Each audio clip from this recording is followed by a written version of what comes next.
Now, just a little warning before we begin, there will be some major spoilers in this video for the 12th episode of Season 3 of The Bad Batch. So if you haven't seen it yet and you don't want anything ruined, it is a really good time to click away. Alright, so even though I wouldn't say this was a bad episode by any stretch, I will say I was hoping for maybe just a little bit more out of this one, considering we only have 4 episodes left to go, and you really want something truly big or kind of important out of each and every one of them at this point. You want to just keep building and building towards what will hopefully be a very epic finale. And though, yes, we did get something that was very important, the story did keep moving along or progressing because we now potentially have a way for the Bad Batch to find Tantus and to save Omega, and that is all thanks to them breaking Rampart out of prison, essentially, which is where he was put after we see him arrested in Season 2. When it came out before the Senate, he was involved in the destruction of Topeka City and all of that.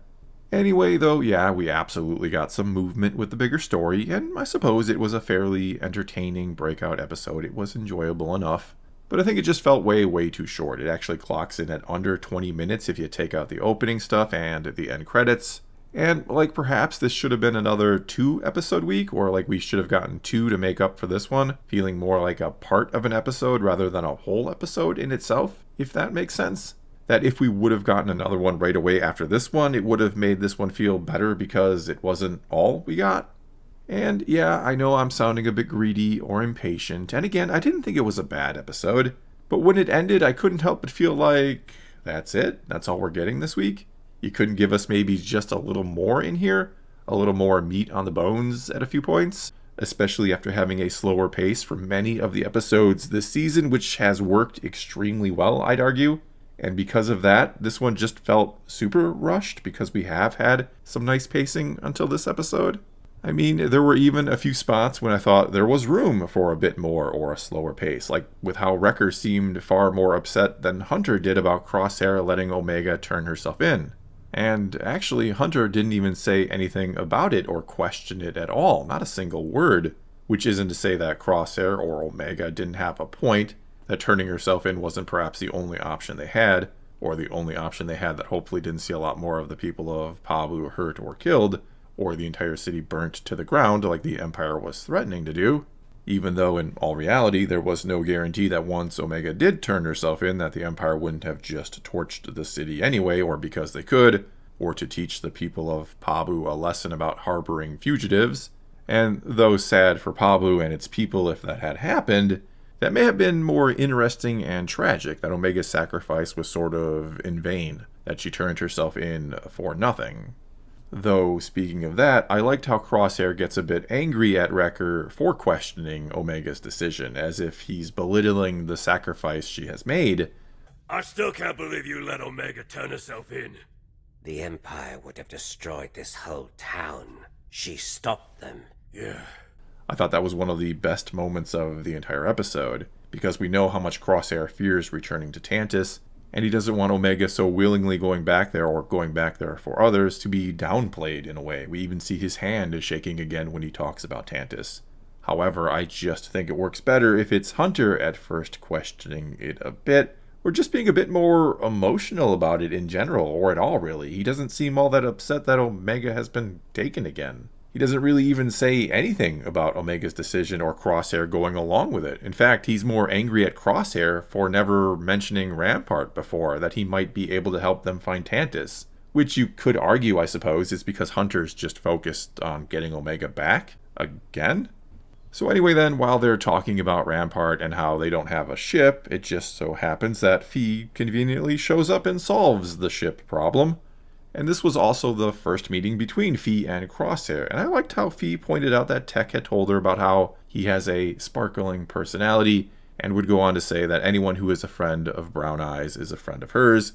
It was good to hear her using her nickname for him once again.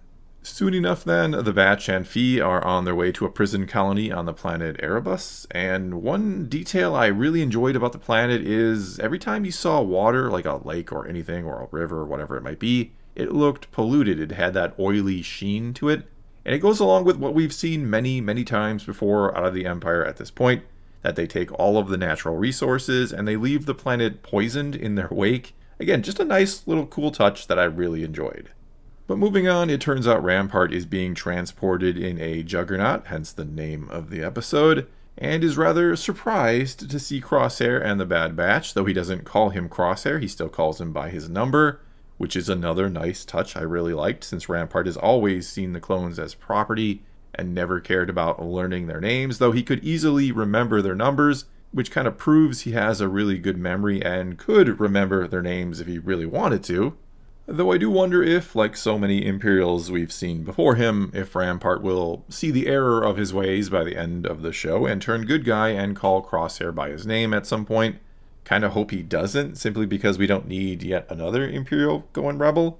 We don't need another Agent Callus situation here, even though, don't get me wrong, I thought the way they handled that turn in Rebels was excellent and made perfect sense. We just don't need it out of every single former Imperial.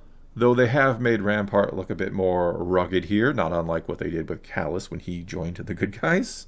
Either way, it was pretty standard stuff here during the rescue mission after they find Rampart, who correctly figures out they need something from him, and Crosshair tells him they want the location of Tantus. He sort of bargains to get him off this planet in exchange for it.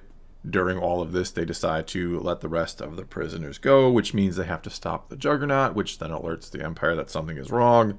And so they then have to fight their way off the planet, being rescued by Phee in the nick of time, which is actually something we saw way back in the trailer.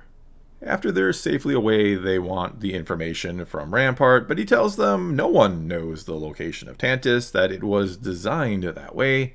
And this kind of answers a question I had from earlier in the season, that being, how did Crosshair or Omega not know how to get back to Tantus? How did they not get the coordinates from the ship they stole to escape? Seems like something, especially Omega, would have tried to find out before they abandoned the ship, since she's been hell-bent on rescuing the other clones. Anyway, Rampart tells them he doesn't know how to get to Tantus, but he might know a way to get there nonetheless. We're then taken to Tantus, which is also where the episode started. It starts with Clone X dropping Omega off, and then her talking with Hemlock and Emery, and trying to appeal to Emery's better nature, which we know after the last episode where she saw the kids in the vault, that she cares about them or is developing a care for them. And she doesn't exactly like everything that is going on Tantus and is potentially going to turn. And speaking of the vault, at the end of the episode, Hemlock goes full mustache-twirling villain on us and explains pretty much everything to Omega in a villain monologue. Not sure why exactly he does that, other than to maybe, as I've been predicting, to set up Omega at some point injecting herself with a high M-count blood to become force sensitive. Either way, he explains all of that to her before locking her in the vault with the other kids, and that's how the episode ends.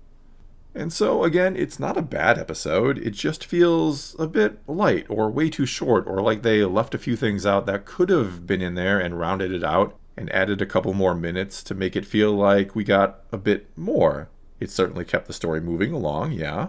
But with 3 episodes to go in the series, you almost expect a bit more at this point in general. And I really hope these final 3 episodes are kind of full speed ahead, if you will, not in terms of non-stop action, but one major story beat after the next. This has been a great season, and the show overall has been really solid. Not the greatest show ever, I still think like Clone Wars is better, for example, but overall it has been really good, and I want it. I hope it sticks the landing here. I hope it answers all or most of the questions it has been developing over these 3 seasons and that linger from the Clone Wars. I hope it has that strong emotional impact and potentially sets up another great story to come.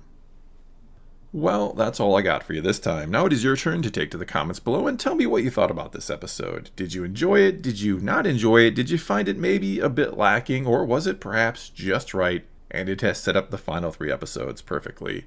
Whatever you think, leave your comments below and let's talk some Star Wars. And until next time, thanks for watching.